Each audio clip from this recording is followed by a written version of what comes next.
Assalamualaikum warahmatullahi wabarakatuh. Bismillahirrahmanirrahim. Allahumma sholli wa sallim ala sayyidina Muhammadin wa ala alihi washabbihi asma'in nama ba'du. Sedanten ingkang kula hormati wabil khusus teman bapak kula Kiai Haji Agus Ali Masyuri. Beberapa kiai yang tanpa ngurangi rasa hormat, saya hormati semua. Ini ada beberapa Gus. Ini saya ngaji insyaallah seperempat jam. Seperempat jam nanti yang menghisap Gus Kausar berapa Gus?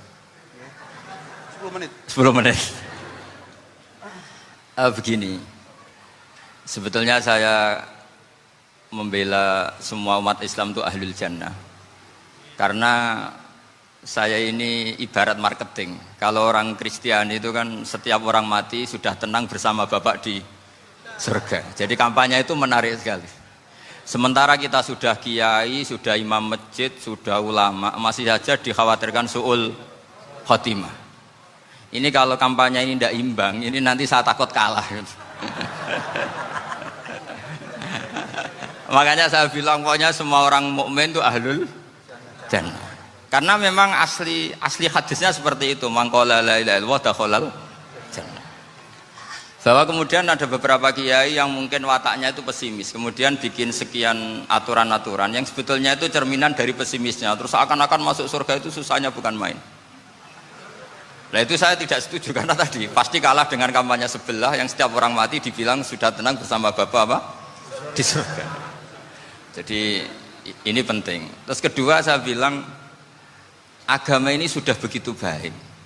Masa kunci surga sudah dibocorkan miftahul jannah la ilaha illallah.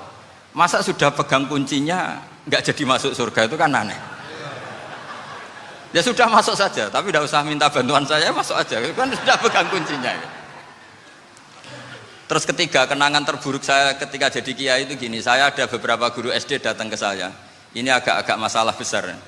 Gus boleh nggak buka ujian nasional yang masih disegel? Semua guru bilang nggak boleh, itu kriminal kan. Ada satu guru yang bikin analogi agak kacau. Boleh saja. Wong ujian di kuburan saja dibocorkan para kiai nggak apa-apa. Itu.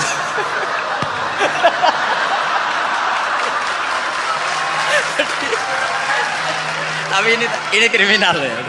Perhatian kepada kiai, nggak boleh memukul pemateri.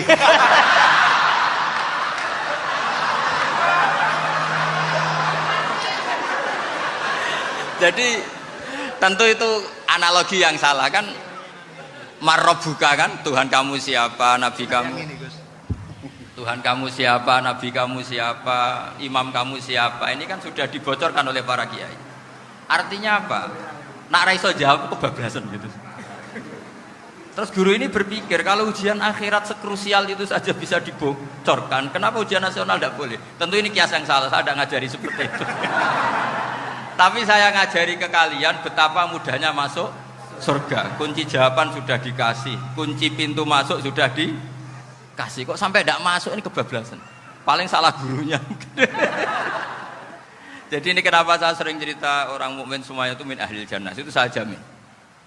Sama tidak usah takut su'ul khotimah, tidak usah takut berlebihan seperti itu. Karena setahu saya, setidaknya saya mewakili ulama zaman ini. Rata-rata guru kita ini bermadzhab Syadzili dalam berkeyakinan berpikir tentang Allah. Di antara ini yang mulai saya ngomong serius, supaya tadi kan guyonannya sudah diambil Gus Reza sama Gus Kausar. Saya tahu kenapa mereka guyon. Kalau ngomong serius takut kalah sama saya.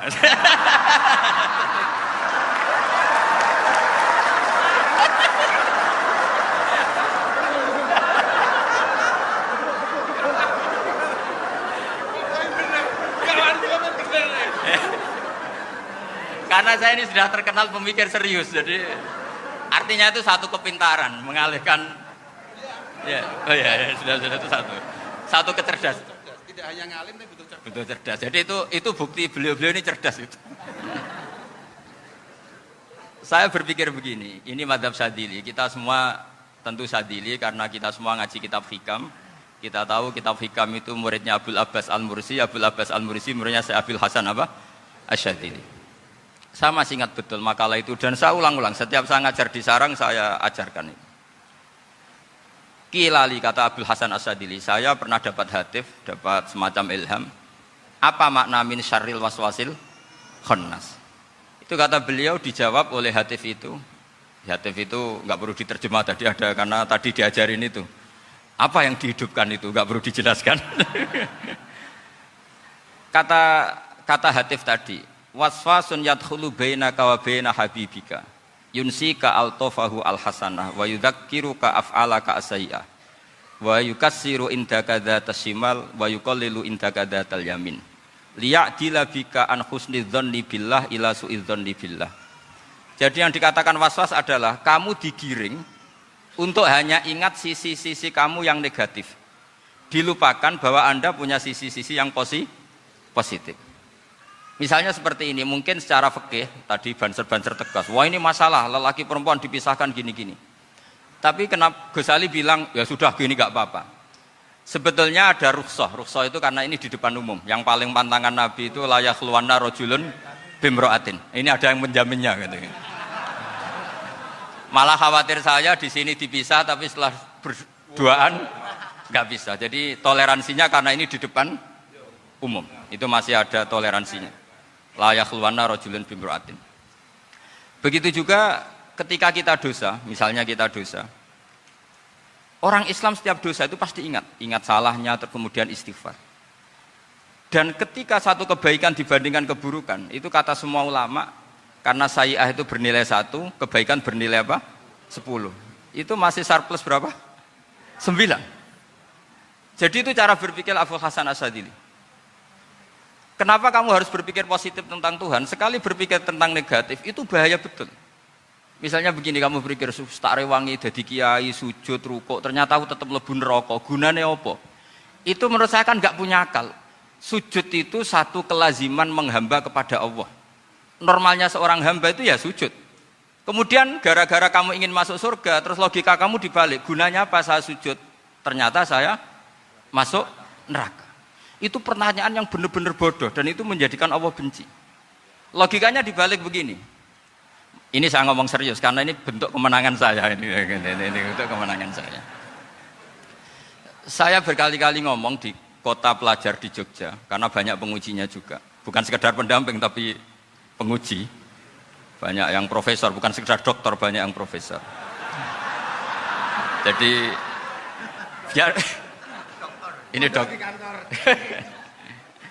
Begini, saya pernah ditanya sama seorang dosen, Gus, saya ini ngaji hadis banyak, tapi ada yang saya tidak paham, yaitu mangkola la ilaha illallah dakhalal jannah, ada kalimat wa in zana wa in saraka.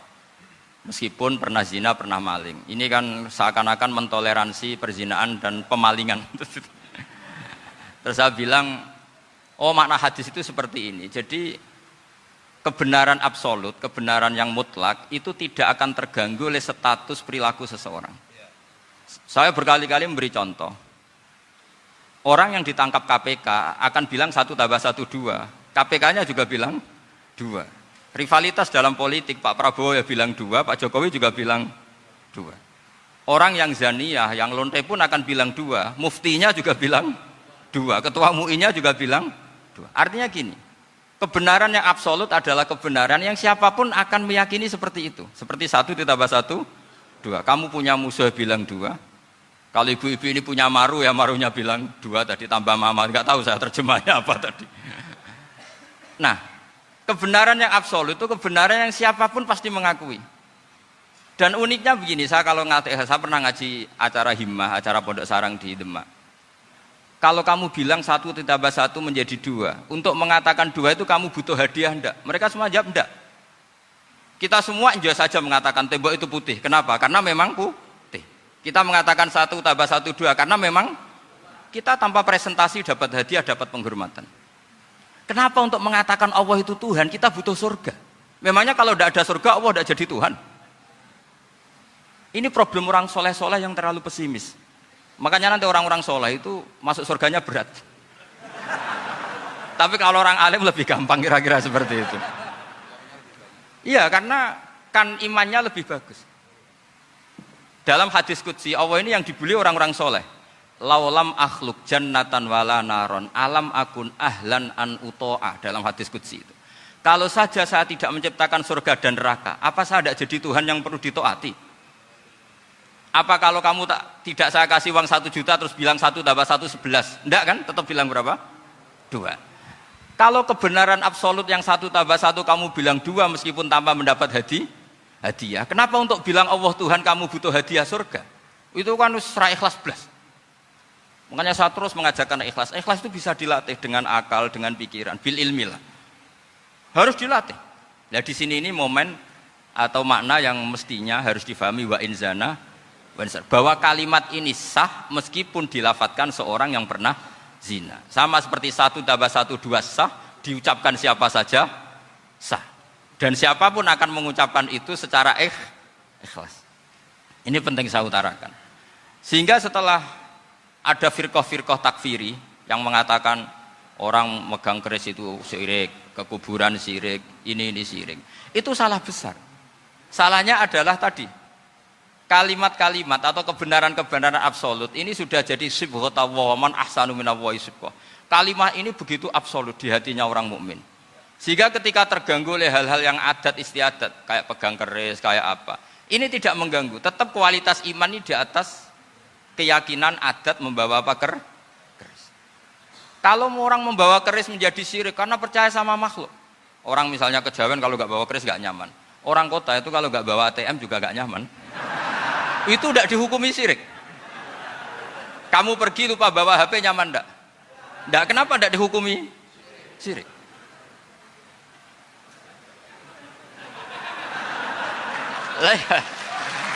Jadi ini logika-logika. Jadi makanya ini Gus Reza boleh ngeritik saya. Saya itu berkali-kali bilang, saya termasuk ulama yang mau bikin gerakan cangkem elek. Karena nanti kalau saya nisbatkan ke Rasulullah itu tidak pantas karena Nabi ahsanan nasi khalqaw wa khuluqa. Tapi saya siap jadi bempernya Rasulullah sallallahu alaihi wasallam. Pernah ada diskusi di Jakarta, ini kisah nyata. Apa dalilnya setelah sholat salaman? Mana hadisnya? Itu dijawab hadisnya tentu kita kesulitan. Kalaupun ada hadisnya dhaif semua yang masalah musafahah. Akhirnya mau tidak mau dijawab pakai cangkem elek. Boleh enggak kamu setelah salam nyalain HP yang off? Boleh. Boleh enggak ke kamar mandi? Boleh. Oh berarti kencing boleh, nyalain HP boleh, yang enggak boleh itu ingat Allah. Karena mereka mengkritik wiridan, mengkritik salam. Akhirnya mikir deh. Ada enggak hadisnya orang setelah sholat nyalain HP? Enggak ada kan? Tapi mereka nyalain HP enggak hambatan, tapi untuk salaman masalah kan. Ke kamar mandi boleh, tapi untuk wiridan enggak boleh. Akhirnya mereka sadar, oh iya. Lama-lama dibisiki gini yang kelompok itu. Kamu itu korban aliran supaya kamu gak ingat Allah, ingatnya HP-nya. Sehingga orang wiridan kamu kritik, orang nyalain HP tidak kamu kritik. Itu kelompok itu adalah kelompok orang-orang yang supaya orang Islam itu lupa Tuhannya. Itu gerakan cangkem elek, tapi jadikan orang sadar. Jadi ini penting. Jadi kalau kamu tidak bisa bela agama dengan jalan yang lurus karena tidak bakat itu. Gak apa-apa pakai cangkem elek tadi karena gak mungkin gerakan ini dinisbatkan kepada Rasulullah Shallallahu Alaihi Wasallam. Kalau soal sanad saya punya sekian sanad tentang itu, tapi tidak usah kamu ikuti. Ada orang tanya, ya Pak Kiai kalau setan dibakar di neraka panasan enggak? Ya panasan. Lo kan setan dari api, ngapain harus panasan? Kan materinya sama. Terus Kak Kiai tadi gak kesulitan, dia ngambil pasir disawero di wajahnya. Wah sakit Kiai, kamu kan dari tanah, kena tanah kok. Jadi itu ada sekian, artinya gini ya, kalau kesulitan jawab pakai baik-baik ya sudah pakai cangkem elek itu aja karena. Tapi tentu kan gerakan ini tidak mungkin dinisbatkan kepada para nabi. Tapi saya pastikan meskipun nggak bisa dinisbatkan kepada para nabi dari segi cangkem elek tadi, tapi secara semangat itu sama. Saya punya sekian contoh. Benar Gus Riza tadi gojok saya sengawur-ngawurnya itu masih punya sanad. Itu pas saya ngawur pun masih punya apa? Sanad. Nabi Ibrahim itu ketika faja'alahum juzatan illa kabiralahum itu si berhala paling besar dikasih kapak. Ketika mereka geger, ini siapa yang berhala-berhala kecil? Kata mereka, sami'na fatay yadhkuruhum yuqalu lahu Ibrahim. Ya kira-kira Ibrahim lah gitu. Terus Ibrahim didatangkan, siapa yang melakukan ini semua? Ini jawaban Nabi Ibrahim, bal fa'alahu kabiruhum hadza. Ya tanya yang bawa pedal, saya kan tidak bawa kan. Terus kata orang-orang, otak kamu itu di mana? Masa berhala disuruh nanya? Kan nggak bisa ngomong. Ibrahim kembalikan, uffil lakum walima ta'buduna min dunillah. Lalu otak kamu di mana? Sudah tahu nggak bisa ngomong kok disembah gitu. Itu ada kata uffin loh. Uffin itu kalau diterjemah kira-kira ya agak-agak jancuk gitu. Kira-kira seperti itu. Jadi Sekarang dalilnya jancuk apa Gus?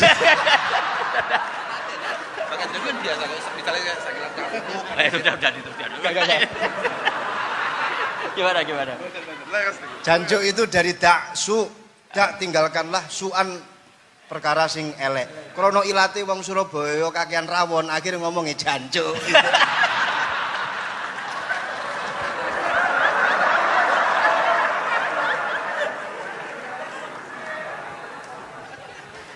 Jadi mulai dulu melawan kebatilan itu harus pakai logika yang vulgar. Karena memang nggak mungkin dengan bahasa-bahasa priayi itu nggak mungkin. Dan ini penting saya utarakan. Nah, kalau nanti nggak mungkin dinisbatkan kepada Rasul karena Nabi adalah ahsanan nasi khalqa wa khuluqa, kita yang ngambil alih saja. Gus Reza, saya, Gus Kaustan ini cara cangkem elek kan pantas. Luas. Selain bakat ya sudah natural. Karena memang itu cara kita menjelaskan kebenaran. Saya ulang lagi, itu cara kita menjelaskan apa? Kebenaran. Mau tidak mau. Saya pernah ditanya sama seseorang, Gus, beberapa nabi itu kan poligami. Poligami itu bukti hipersek. Karena yang tanya itu orang nasionalis yang nggak pati senang Islam. Terus tak balik tanya, perempuan itu makhluk lemah enggak? Ya lemah. Kalau nolong lama satu itu gimana? Ya baik. Kenapa nolong dua jadi tidak baik? Harusnya kalau nolong tiga tidak baik. Tapi saya tidak dukung poligami. Ini cerita. Setidaknya mereka jadi ingat. Saya itu pernah ditanya agak-agak orang ateis. Dia benci Islam tapi neliti Islam. Pertanyaan kedua, kenapa dalam perang itu seakan-akan Nabi itu perampok? Hartanya orang kafir disita kemudian menjadi ghanimah. Itu kan kayak ngerampok. Terus saya tanya gini, kalau ada penjahat ke rumah kamu, kemudian pakai senjata api, setelah kamu ringkus, itu senjata api kamu kembalikan apa kamu sita? Oh ya saya sita, kalau tak kembalikan dipakai ngerampok lagi. Ya sama seperti itu, kalau kekuatan mereka dikembalikan, akan dipakai kekuatan mereka lagi. Jadi, ya lagi-lagi ini kemenangan orang serius. Karena nanti guyonnya sudah dintekno sama Gus Safa sama Gus Riza. Nah, kenapa saya ngajar begitu rileks, begitu santai? Karena pikiran saya sederhana. Fa innal uqula muttarratun ila qabilil haq. Akal sehat pasti dipaksa menerima apa? Kebenaran. Sehingga kebenaran itu tidak usah kamu ngomongkan secara serius, secara tidak perlu. Kebenaran itu mudah diterima. Saya itu pernah ngaji berkali-kali di Jogja di mana-mana sampai ada buku seorang dokter nulis tesisnya itu bangga lagi menjadi muslim setelah ngaji saya itu. Karena saya menerangkan itu ringan. Orang Islam itu harus mencintai Allah. Ciri utama cinta itu tidak tegang, rileks. Saya bilang begini, kalau kamu pernah 1 tahun digratisi orang rumah, makanan, kamu kira-kira itu mudah nggak mencintai orang yang berjasa sama kamu minjemin rumah dan kasih makan gratis? Mudah kan? Apalagi kita ini mudah mencintai orang yang minjemin mobil 1 tahun, ngasih rumah 1 tahun, apalagi selamanya. Kenapa kita tidak mudah mencintai Allah yang memberi kita bumi, air, oksigen, semuanya kita dikasih Allah. Akhirnya mereka mikir, wong mencintai seseorang yang ngasih dalam durasi 1 tahun saja mudah, apalagi mencintai Allah yang ngasih kita tanpa batas. Itu disebut walladzina amanu asaddu hubbal lillah. Orang mukmin itu mudah sekali mencintai Allah. Caranya dilatih tadi. Kita mudah mencintai orang yang berjasa sama kita. Kenapa tidak mudah mencintai Allah yang tentu jasanya lebih besar? Nah, karena akhir-akhir ini banyak orang yang terlalu nazir, terlalu kata Nabi kan basyiru walatu nafiru yasiru walatu asiru. Sehingga saya bikin gerakan. Pokoknya semua orang mukmin pasti masuk surga. Nanti soal ada kesalahan-kesalahan kecil yang menjadikan orang su'ul khotimah itu sifatnya kehati-hatian. Jangan menjadi hukum. Hati-hati itu tidak menjadi hukum. Kalau kamu nyupir hati-hati itu bukan berarti pasti kecelakaan, enggak. Hati-hati itu ya hati-hati saja, tidak menjadi hukum. Ini penting saya utarakan karena kubu sebelah kampanyenya sudah tadi, setiap mati pasti tenang bersama Bapak di surga. Sementara kita mau kampanye, kamu sholat tidak mesti diterima, haji tidak mesti diterima, jadi kiai tidak mesti masuk surga. Coba kalau kita kampanye gitu terus, yang mau jadi muslim itu siapa? Jadi ini sudah tak perhitungkan matang-matang saya milih mazhab seperti itu. Ya ini saya pikir sudah, ini pembandingnya supaya punya waktu. Saya suka sekali. Nah ini yang sesi terakhir ya, sesi terakhir. Saya akan cerita fikih karena Nyun sewu Gus, ada iklan sebentar dari ibu-ibu, pentolan mic kurang dekat ke mulutnya Gus Baha. Sehingga suaranya tidak terdengar sampai ke belakang. Oh, gitu, pentolannya didekatkan Gus ke mulut. Ini kalau ngomong konotasinya itu mesti nyerempet. Sudah apa ya? Sudah ahlinya di situ. Ya malah ada di situ.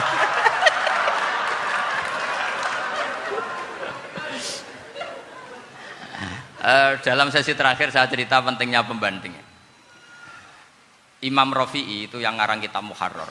Kitab Muharrar ini adalah ringkasan dari kitab Al-Wasit. Al-Wasit itu karangannya Imam Ghazali. Al-Wasit sendiri ini khas ngaji NU, karena NU maknanya Nahdlatul Ulama, gerakan para ulama. Jadi kalau nggak ngerti alim-alim seperti itu ya ada NU. Sebenarnya sampai itu pasnya Nahdlatul Ummah, gerakan umat. Tapi kan sudah jadi partai politik Nahdlatul Ummah.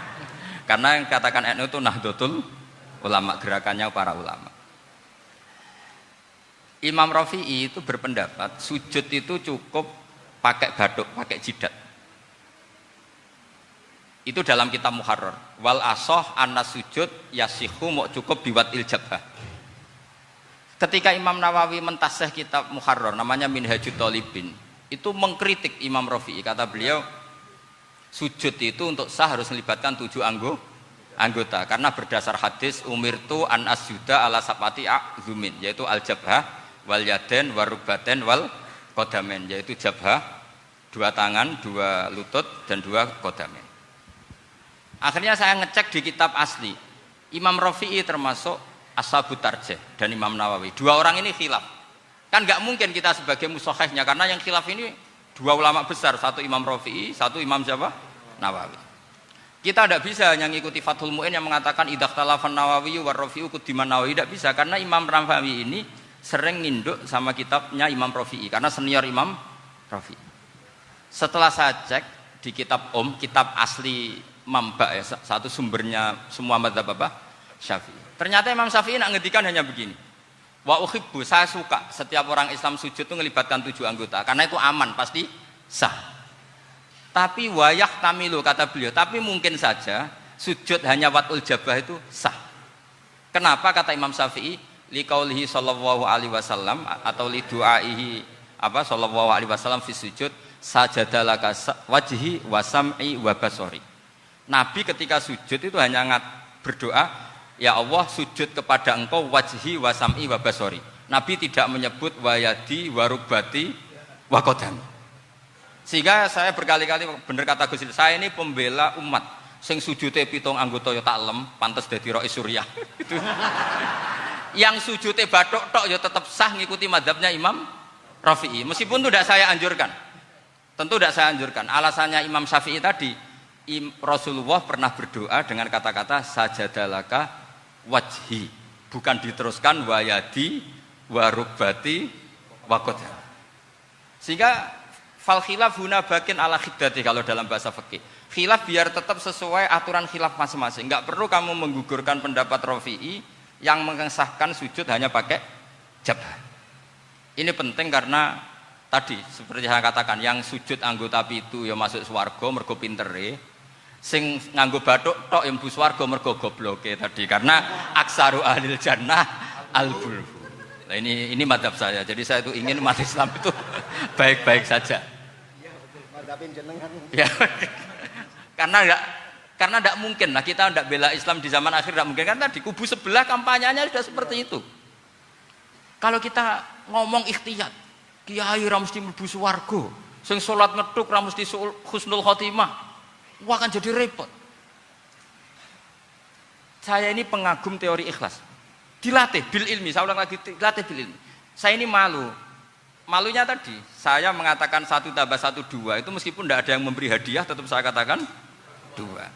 Saya mengatakan air itu dingin, tidak ada yang ngasih hadiah, saya akan bilang kalau air itu dingin, kalau api itu panas. Untuk hakikat-hakikat seperti itu saja saya jujur tanpa ingin imbalan. Tapi ketika hakikat mengenai Allah kok saya minta imbalan surga dan neraka, ini apa-apaan? Kira-kira gitulah, Rois Suryah macam apa gitu.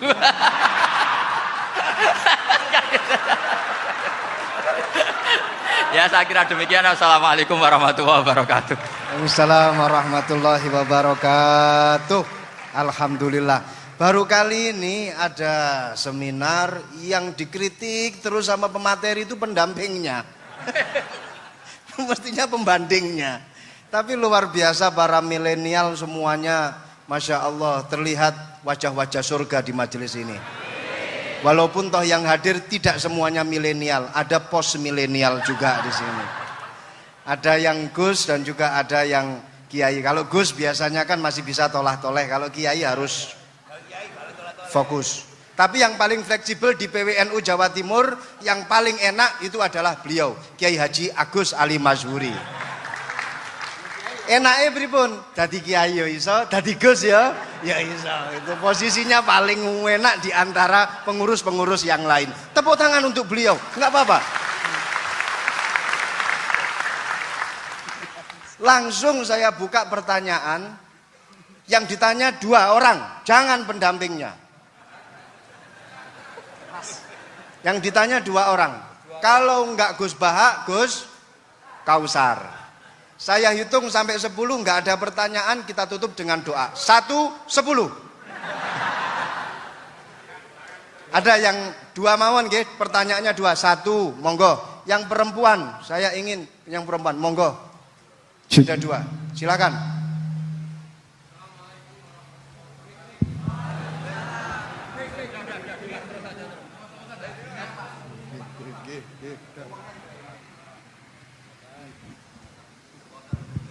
Bismillahirrahmanirrahim.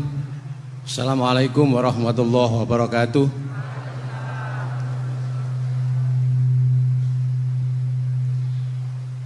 Yang saya ingin tanyakan kepada Gus Baha, saya itu sering ngaji lewat YouTube panjenengan Gus.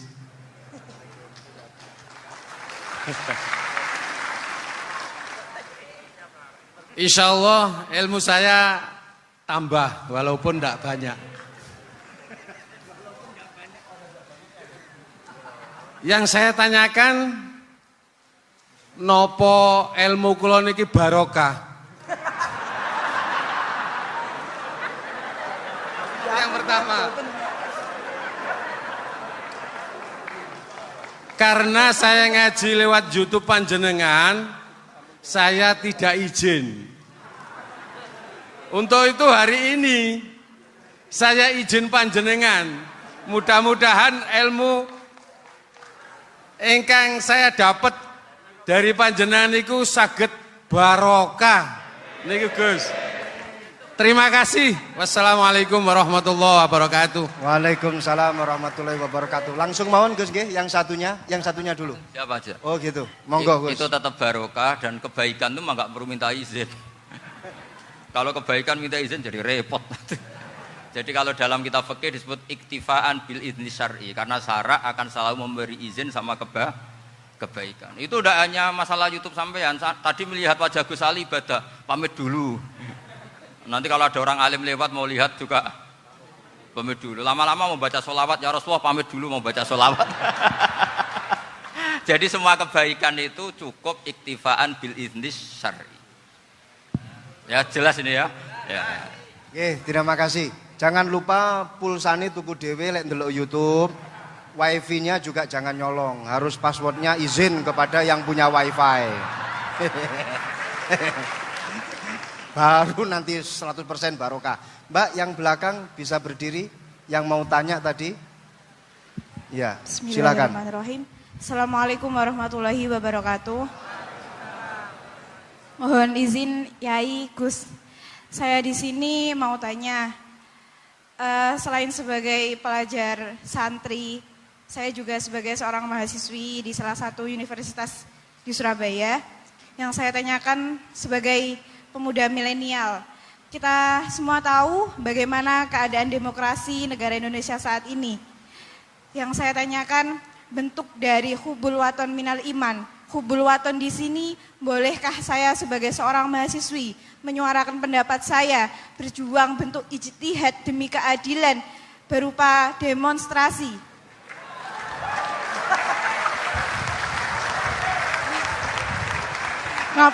Ngapunten. Yang saya tanyakan di sini, bagaimana menurut Gus? Apakah saya melakukan demonstrasi ini sudah baik atau sangat baik atau mungkin perlu dikaji kembali? Terima kasih. Wassalamualaikum warahmatullahi wabarakatuh. Hubungan antara demonstrasi dan hubbul wadon minal iman. Hah? Oh ya, hubbul waton minal iman. Monggo Gus.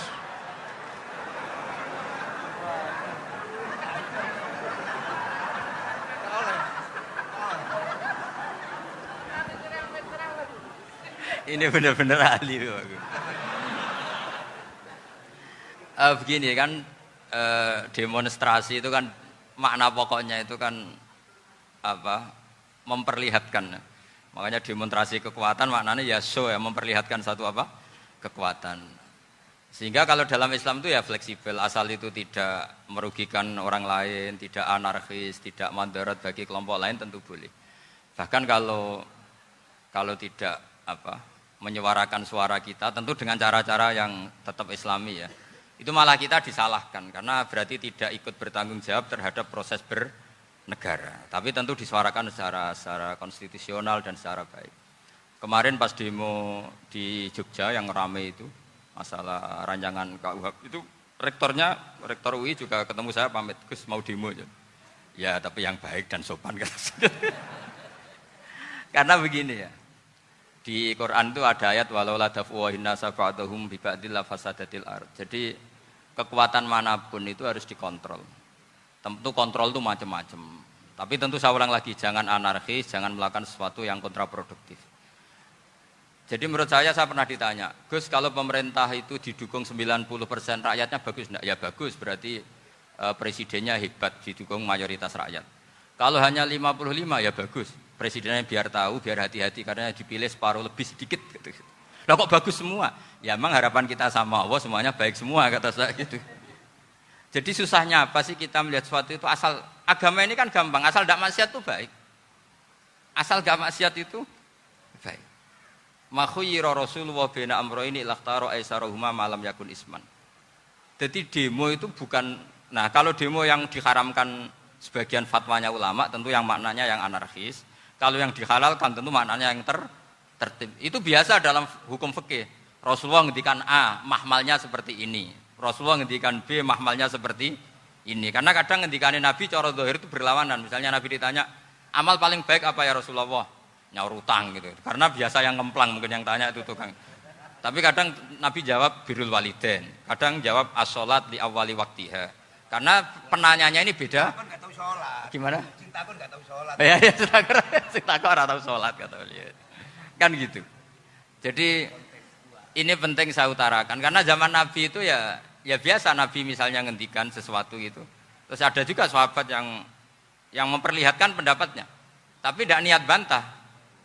Masyhur itu dalam tarikh. Saya beri contoh yang masyhur itu. Nabi pernah sholat duhur itu 2 rakaat. Sebagian riwayat mengatakan asar, tapi yang lebih kuat itu duhur. Setelah 2 rakaat Nabi sholat, itu akabirus sahabat papan atas itu tidak ada yang ngentikan karena mereka sopan semua, tahu etikal. Setelah Nabi pulang sudah dekat pintu, ada sahabat yang berdiri. Ya Rasulullah, aku siroti sholatu amnasita. Ini sholat model kosor, apa engkau lupa? Tapi sahabat yang nggak tanya, ini niatnya malah lebih agak-agak buruk. Baguslah kalau sholat terbaru 2, berarti besok ya 2. Karena pakai teori nasah mansuh, berarti hukum itu pakai yang terbaru. Jadi gayanya tidak tanya, tapi lebih sama mungkin yang setuju undang-undang tadi ya tentang rumah tangga, kalau istri nggak mau dikumpuli tetap dipaksa, nanti suaminya bisa dilaporkan ke pengadilan gitu. Saya pasti mikir saya bukan masalah pengadilannya, pasti istrinya cantik. Kalau jelek kan nggak mungkin dipaksa. Ini ketularan ya. Jadi saya cara berpikir tuh, jadi tak pikir lucunya saja, bukan pikir serius. Ketularan ya, sudah ketularan ini. karena keburukan itu mudah nular. Akhirnya Nabi kembali lagi, enggak, kullu dzalika lam yakun, semua itu enggak terjadi. Tapi Nabi sebagai orang yang sangat, ya sebenarnya enggak boleh dibahasakan sangat demokratis, sangat bijak. Nabi kembali lagi ke mimbar terus tanya, ahakun maqalahu dzulyaten, apa betul yang dikatakan dzulyaten tadi? Kata sahabat semua, betul ya Rasulullah, tadi engkau sholat hanya 2 rakaat. Nabi kemudian takbir lagi, meneruskan 2 rakaat terus salam. Artinya kalau demonstrasi itu dengan makna mengutarakan pendapat dengan cara yang dijamin konstitusi, ya itu kan normal-normal saja, nggak ada masalah. Saya pernah derekno bapak, itu ada pertanyaan yang benar-benar mengusik saya. Ada orang miskin datang ke bapak, Pak Yai, jadi wong melarat itu ra enak. Sajane ya wis suwe dadi melarat ra enak. Itu pas Ramadan. Kenapa kata bapak? Bapak saya itu teman akrabnya Gus Ali, senengannya ya guyon, mau meninggal aja masih guyon. Bapak itu guyon terus. Kenapa aja? Sudah puasa nggak makan, buruh orang, macul itu kan berat. Mau istirahat nggak boleh karena buruh orang. Enak jadi wong sugih puasa diam di rumah gini-gini terus. Terus kata bapak saya gini, enak wong melarat. Jadi wong sugih nak puasa berat. Kok sakit ya? Esok mangan pecel, awan rawon. Enggak sore sidik sate. Jadi yang harus ditinggalkan itu banyak. Nak sampean kan biasa meninggalkan itu semua. Semenjak itu dia, oh iya, nak ngono podo-podo abot. Jadi hasutnya pada orang kaya terus nggak ada. Nah ini pentingnya ilmu. Jadi pentingnya pendamping tadi itu. Setelah diberi jelasan, oh maturun ternyata podo-podo abot gitu. Dia nggak tahu susahnya jadi orang kaya. Ya sama seperti tadi. Yai saya puasa.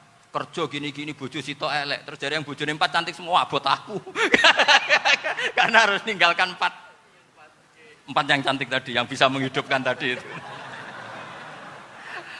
Itu kan juga demonstrasi, artinya mengutarakan apa yang, jadi itu saya pikir seperti itu. Ya ini pokoknya gitu aja ya. Assalamualaikum warahmatullahi wabarakatuh. Waalaikumsalam warahmatullahi wabarakatuh. Tepuk tangan untuk beliau.